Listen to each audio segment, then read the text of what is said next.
Welcome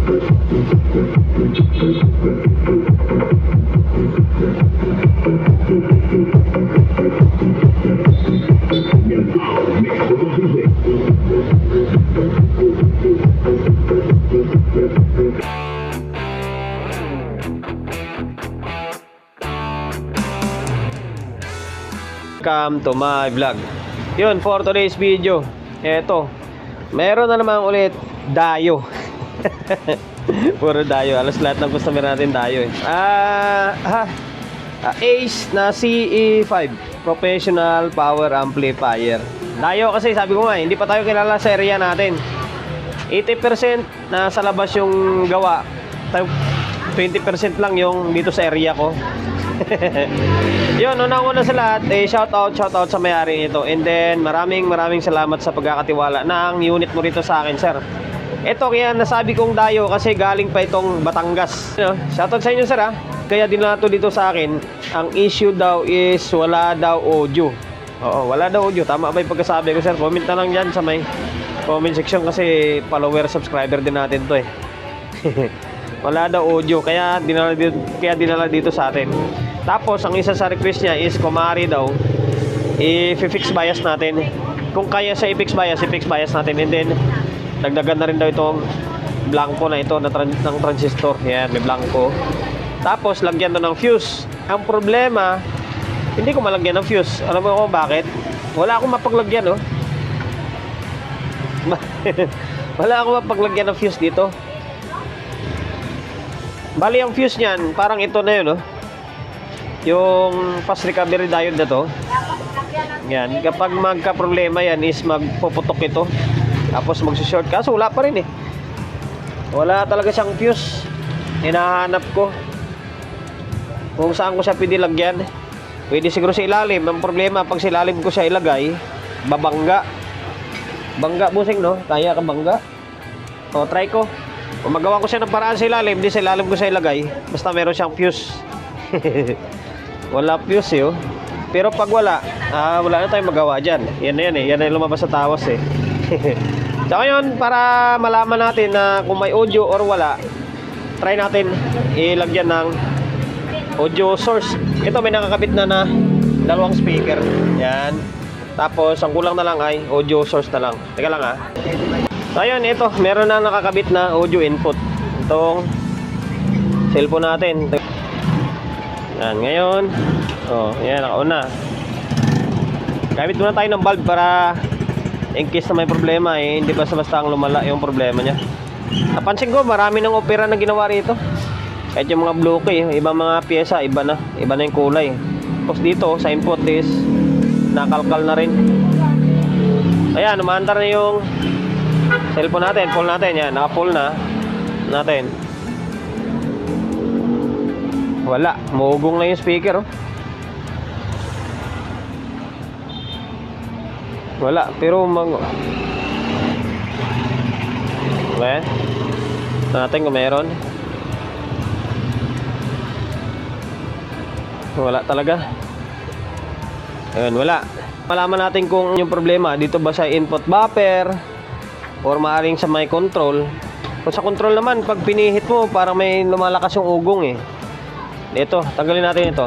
Kalang, off muna natin. Tanggalin natin itong socket. Yan.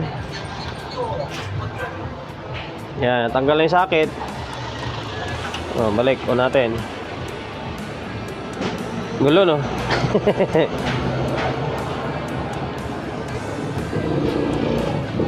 Protect pa rin. Yan.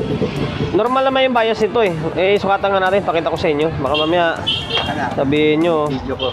Sige, may videographer ako dito Yan, tutukan mo lang yung ginagawa ko. Ano yung tutukan? Yan, ito. Sukatan natin ng bias. Dito ka na lang. Yan. Yan, steady mo lang sa tester. Ayun, magsusukat ako rito Naka-on na ba? Hindi, naka-on na. Baba, nasa 0.25. Baba. Pero pwede na rin, kabila. Sukatan natin. Sa kabila. Yan, tutok mo lang yan. Sige. Tutok mo saan? Ako na bala dyan. Sige. Tutok mo lang dyan. Ito, tama yung bukuan dito ah. Nasa 0.4. Ah, okay. Yan, nasa... Okay naman eh, mayroong bias naman to eh. Tapos, kakalabitin natin para malaman kung... Hanap lang ako ng pangkalabit natin dito. Ito, para malaman natin kung may audio yung... Para malaman natin kung may audio itong amplifier natin. Kalabitin natin ito. Ito to, audio input dito eh. Ito ah. Meron oh. Da. Sana marinig sa fan. Meron oh. Tapos dito medyo mababa ng konti rito. Nasa 0.25 lang. Pero meron pa rin yan, may audio pa rin eh. Ito. Kahit dito meron oh.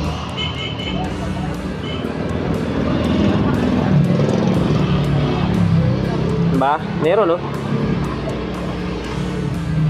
Yan, may audio. Dito yung problema. May audio yung amplifier natin. Ang problema dyan, maaari dito sa may input buffer. Yung IC na ginamit dyan, yung sabi niya is pinalitan niya ng 4558 daw eh. Baka yung 5532 siguro yan. Tapos yung pinalit niya is 4558. Ayan. Magpo-focus tayo dyan sa may input buffer. Siguro natin, pa-audiohin muna natin, saka tayo magdagdag ng transistor dito, hindi mag-bias, mag-fix bias. Sa ngayon, dito lang muna, kailangan magkaroon ng audio ito. Babaklasin ko lang itong back panel. Nabaklas ko na yung input buffer dito sa may back panel. Bali, tinastas na ni Sir to. Inakalagay na iba is 5532, 5532. Ito yung isa, 4558. Ito pala isa napalitan, no? 4558 ito. Tapos, yung mga napalitan na talaga. Tapos, tinastas na eh. Ngayon, magsusukat tayo ng voltahe. Kailangan may masukat tayo na 15 and then negative 15, positive 15. Yan, magsusukat tayo.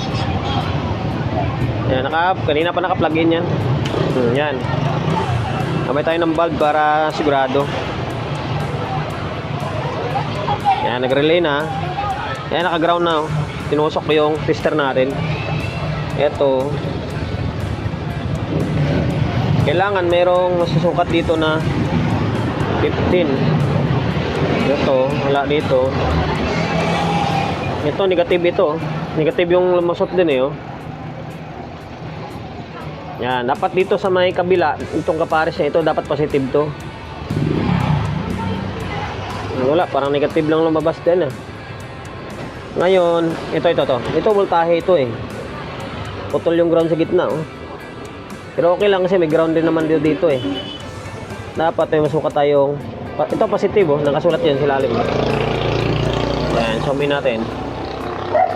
Ito mahirap pag full demo tutorial nga gawin, matagal. Wala oh. Yan, wala. Tapos ito may negative, meron. Bali yung voltahe lang is negative. Kaya lang ha.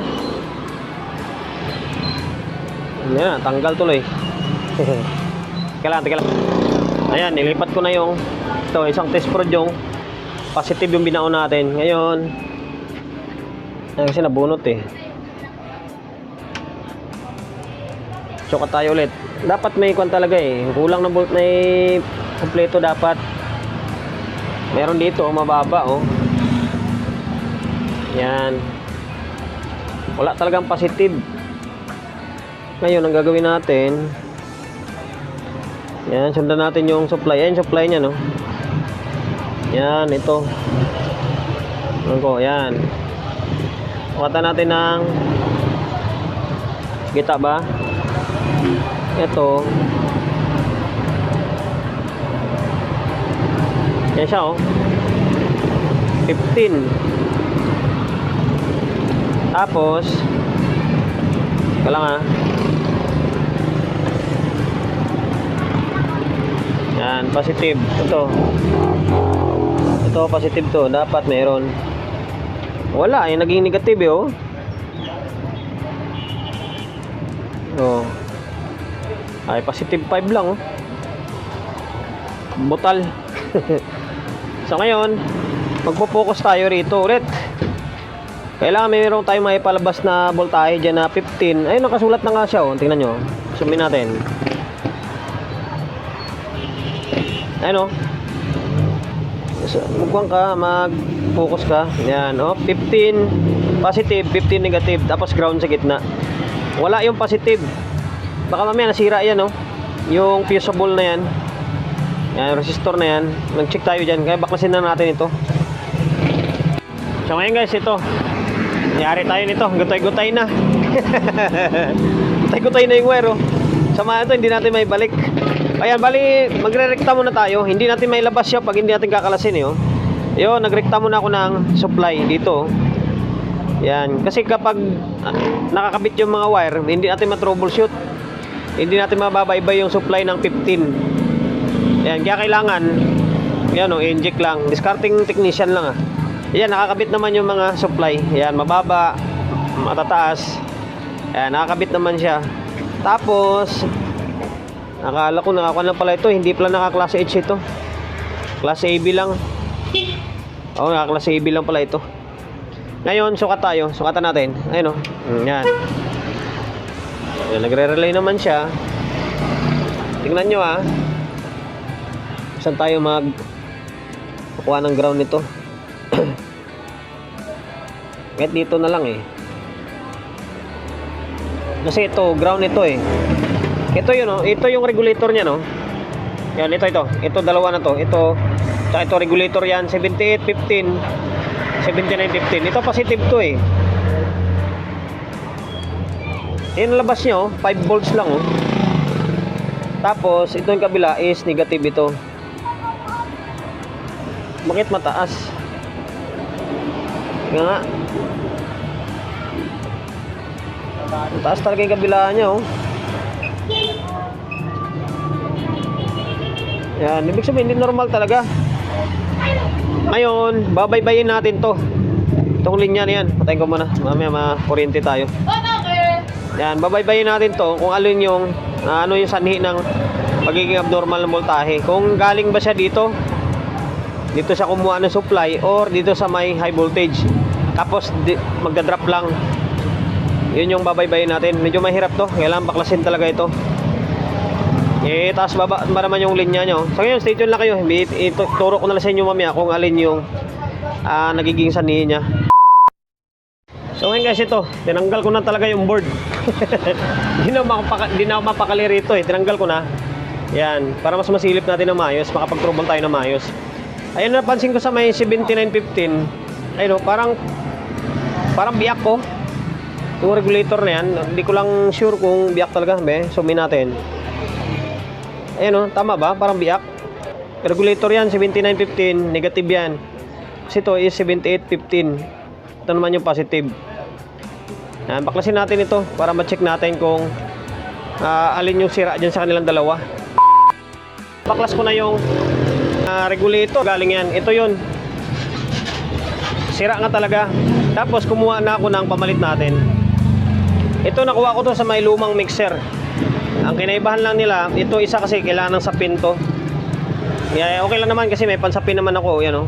Ito 79 15, oh. Korea pa siya, oh. Yan, negative. Ito, positive. 17, 15. Ito, okay lang. Ito lang na sapin ito. Tapos, ito yung mga pinambabaklas natin. Pakita ko sa inyo. Taka ko bakit paano nasira. Yan, ah. Yan. Ito, wala, oh. Open. Ito naman, short. Ito yung good, oh. Ito. Pakita ko sa inyo, ha. Dapat ganyan yan. Baliktarin natin. Baliktarin ko, ha. Yan, dapat ganyan lang yan. Same yung isa. Itong isa is 7815. Yan lang, ha. O yan, dapat pag naiikot yan, ikutin ko yung T-sprod dito. Hindi magsasagad yan. O yan. Ibig sabihin, buo ito. Ito yung ipapalit natin. Bali, napalitan ko na ng regulator. Ayan, o. Pinalit natin, oh. Baka mamaya sabihin nyo, hindi natin pinalitan. Ayan, oh. Bago yan. Hindi siya bago, second hand, pero original yan. Galing mixer na original din. Ayan. Tapos kinabit ko na yung supply. Sukatan na natin. Ayan. Nag-relay na. Dito tayo magsukat. Ito to. Putas na to. Ito to. Yan. Ito. And then, ito. Yan. Ground sa gitna. Tapos, positive yung kanan. Ayan, oh. Yung tester natin is palyado na. Nasa 18 volts na siya, oh. Kaya nga, tagtaka ko ng mga sukat ko sa mga nakarang araw, eh. Palyado na. Kailangan ng palitan. Pero okay lang yan. Yan. Pantay, di ba? Negative, oh. Ayan, okay na yung supply natin. Ngayon, ibabalik natin yan. Tapos, masukatan natin ulit dito. Stay tuned lang ulit kayo. Ibalik ko na yung power supply. Tanggal ko na yung 5532. Pinalitan ko, ibabalik ko yung tinanggal ko yung kinabit nila ni sir na 4558. Ang ibabalik ko sa 5532. Meron naman ako stock ng 5532 eh. Tapos ang malaking problema diyan ay yan, oh, yung mga butas niyan. Kasi yung butas niyan, taas baba yan. Nagkaganda tuklap na. Ayan, oh. Namasakar na masyado. Yang mangyari diyan, kailangan matuhog na maayos yan. Ayun, bali pinalitan ko na ng 5532. Pares na sila ng dalawa na ito. Original yan, galing ito sa may mga lumang mixer pa ito eh. Ang problema, yung sabi ko, dahil sa ginawa ni sir na pagbabaklas ng IC, medyo nagaganda tuklap. Yan. Kaya kailangan ko sa tie-in. Yan. Yan, tapos dito, oh. Kailangan tahi talaga ng maayos. Tapos kanina kaya pag nakakabit yung voltahe, yung linya rito sa may voltahe sa may 15, maliwanag pa ng ilaw. Ito ngayon, try natin. Ayan, oh, humina na siya, oh. Yan, humina na. Yan yung normal na yan. Ayun, magsukat tayo. Kailangan 15 to dito. Ano, 15. Yan, positive. Tapos, yung negative, baliktarin ko lang yung test prod para hindi tayo mahirapan. Yan, pasensya na. Ito, negative 15. O, yan, oh. Normal na siya, oh. Yan. Normal na, tapmal na. Ngayon, ibabalik ko lang itong ang back panel. And then, matitesting natin kung meron ng audio. Sana okay na. Dito. Oh, tik. Ito guys, sasabihin ko sa inyo, isa ito sa pinaka nahirapan ako gawin na amplifier. Alam niyo kung bakit? Maliit lang naman ito eh, compare sa ibang mga ginagawa ko na malalaki. Ang problema kasi rito ay tas-tas na. Masyadong natastas yung, hindi ko alam kung si sir yung tumirada rito eh. Hirap na hirap ako. Dito pala sa may input buffer napakahirap na. Ang ginawa ko dyan, teka lang kasi ito. Tapos ito pala, dagdag ko, unahin ko na nga ito, paliwanag. Kaya may nilagay akong wire dito. Yung isang linya dyan, yung dilaw na yan, yan, putol yung dilaw na yan. Bukod sa putol yan, is walang koneksyon yan papunta rito. Kaya ayaw mandar yung kabilang channel. Kaya ginawa ko, kasi hindi mo alam kung sa loob yan na nasira. Baka pudpud yung laman yan. Naglagay na lang ako ng extension na wire, extra wire yan. Pumunta siya dito. Yan, kaya meron siyang sealant. Yan, tapos yung mga dinugtong ni sir, yan. Nilagyan ko na lang ng sealant para siguradong hindi siya mapuputol, lalo pa ibiyahe pa eh. Ito sa may supply ng 15, tsaka positive 15, negative 15. Yung itong mga wire na dami na dugtong-dugtong, pinutol ko na, tapos pinix ko na yan dyan, oh. Para mas matibay, diretso rito. Yan, tapos ito guys, pasensya na kayo, bali papaliwanag ko na lang kasi kung i-demo pa natin, naku, abutin tayo ng ilang oras nito. Kaya much sweeter na paliwanag ko na lang muna sa inyo. At least kahit paano may guide kayo kung sakaling makatrouble kayo ng ganito. Hindi ko alam kung anong trouble dito dati, bakit ang daming kinalkal ni sir eh. Halos grabe, hirap na hirap ako. Yung lahat ng IC na yan dyan, kasi pinalitan ni sir ng kanya eh, pinalitan ng dalawa ng 4558 yung dyan. Binalik ko sa dati, 5532 na yan. Tapos yung 5532 na yan dyan, dalawa, sira rin. Dahil siguro nasira ngayong regulator, kaya nasira rin. Pinalitan ko na yan. Saan ba yung mga wala na, saan ba yun? Ah, ito. Ito, mga 4558 oh. Dalawa to eh. Yan, pinaltan ko na rin yan. Tapos, ano ba ba? Ito, ang hirap mag-trace. Ang hirap mag-trace ng linya. Kasi kung titingnan nyo, yan yun. Oh, yan oh. Kaya yung iba, matataba na yung hinang kasi tuklap na tuklap. Masyadong minasaker to. Tingnan nyo yung mga pinagdaanan ng hinang oh. Grabe, kawawang kawawa. Kaya pag hindi mo talaga babaybayin ng todo, ay wala, hindi mo mapapandar ito. Tapos ito, binaklas ko na yung board dahil kung sakali, kasi ang request ni sir eh, ipipix bias na rin ito. Ito, paparinig ko sa inyo na may audio na bago natin ipipix bias, hindi magdagdag ng transistor. May nakakabit na speaker na ito, kaya tinanggal ko yung dito muna, tapos dito ko na kinabit. Yan, nininang ko lang diretso dyan para marinig natin na may audio na siya.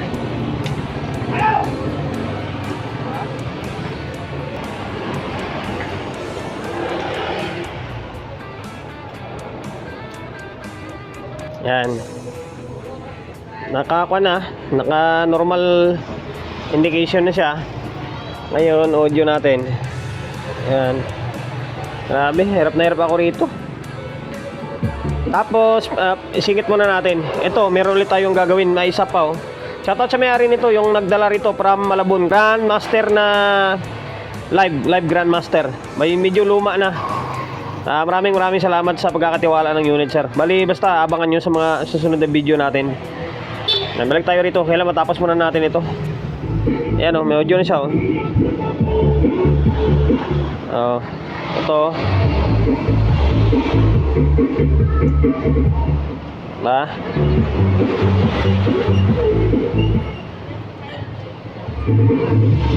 O, yun lang muna. At least may audio na. Kasi nung una nito, walang audio eh. Tapos, magpipix bias tayo rito. Ang biasing nito is 0.3. Gagawin natin 0.3 rin. Or mga 0.25. Tapos, mag-add na tayo ng transistor dito. Ang una nating i-fix bias ay itong channel 1. Channel 1 muna. Ito, kinalas ko na yung trimmer. Ang value niyan ay 501. Pasensya na sa pasensya na sa daliri natin ha. Maghapon tayo nagre-repair eh. 501, 500 ohms.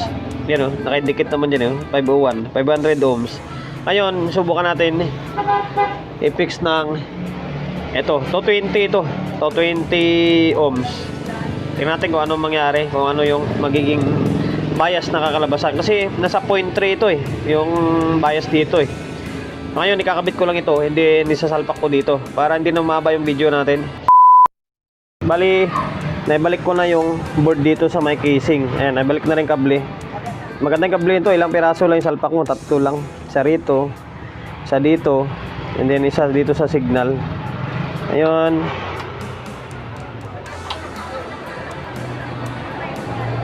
Yan.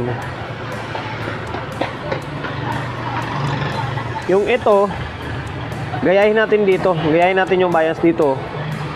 Kailangan maging parehas sila. Kung ano dito, yun din yung igagaya natin dito. Kasi ito yung stock niya eh.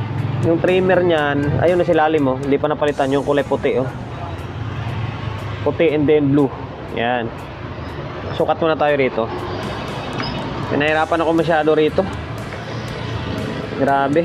Hindi pa tayo nakapag-add ng transistor oh. Yan oh. Paano to, hindi na accurate itong tester ko eh. Nasa 0.25 lang dapat to eh. Nasa 0.25 lang. Lagpas na ng halos mga 1 millivolt. Ito. So ayan. Steady ka lang. Halos nasa 0.3 to. Baba pa natin konti. Baba pa natin. So ngayon guys, bali tinanggal ko yung tinanggal ko muna yung 220 ohms. Yan, 220 ohms to ha. Tinanggal ko. Nag-series muna ako ng 100 ohms and then 150. Hindi nasa 250 ohms. Yan, 250 yan. Kita nyo naman 100 ohms and then 150 ohms. Subok lang muna yan guys ha. Kasi kung kumbaga kinakalibrate pa natin, pag okay na yung gusto nating bias, saka natin siya ipipix na isang magandang resistor. Ayun.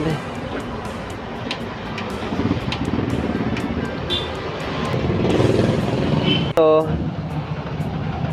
tingnan nyo ha. Ayan, halos nasa 0.25 lang yan eh. Kaso hindi na itong accurate yung tester ko eh. Tapos dito,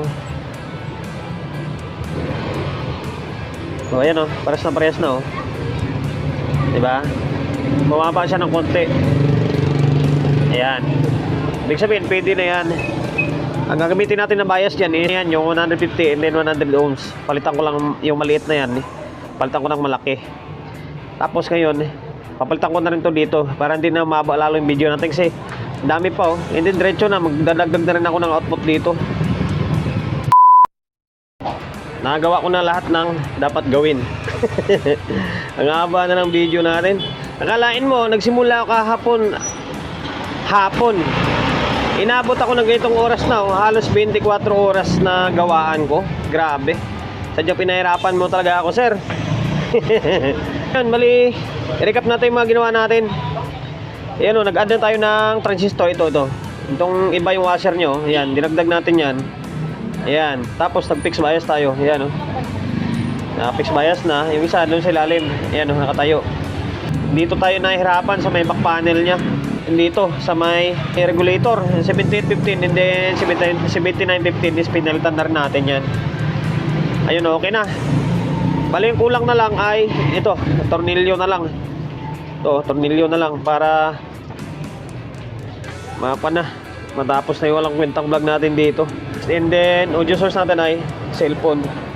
Ito, and then naka 220 na tayo. Hindi na ako gagamit ng bulb.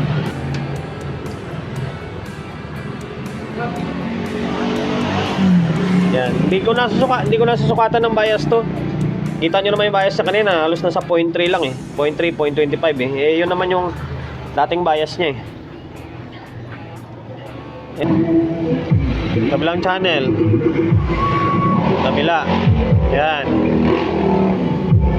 Hop, teka lang. Madadali tayo. Madadali tayo ni Madam Celine. Hanap tayo na ibang tugtog na medyo makakalusot tayo. Mahirap na. Yan, pwede siguro yan. Remix naman eh. O yan na, okay na.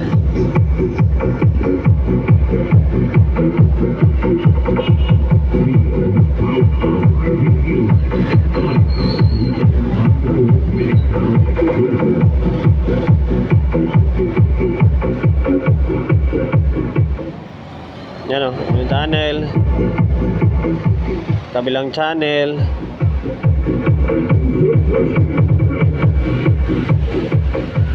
Ayun lang guys, hanggang dito na lang yung walang kwentang vlog natin. Okay na, napatunog ko na. Normal na ito. Sir from Batangas. Okay na yung Ace na CA5 nyo, sir. Medyo pinahirapan nyo ako Kuya. Kape tayo. Kakape ako kasi naubos yung lakas ko. Bakit tinapay ko Promotion bago tayo magtapos siyempre.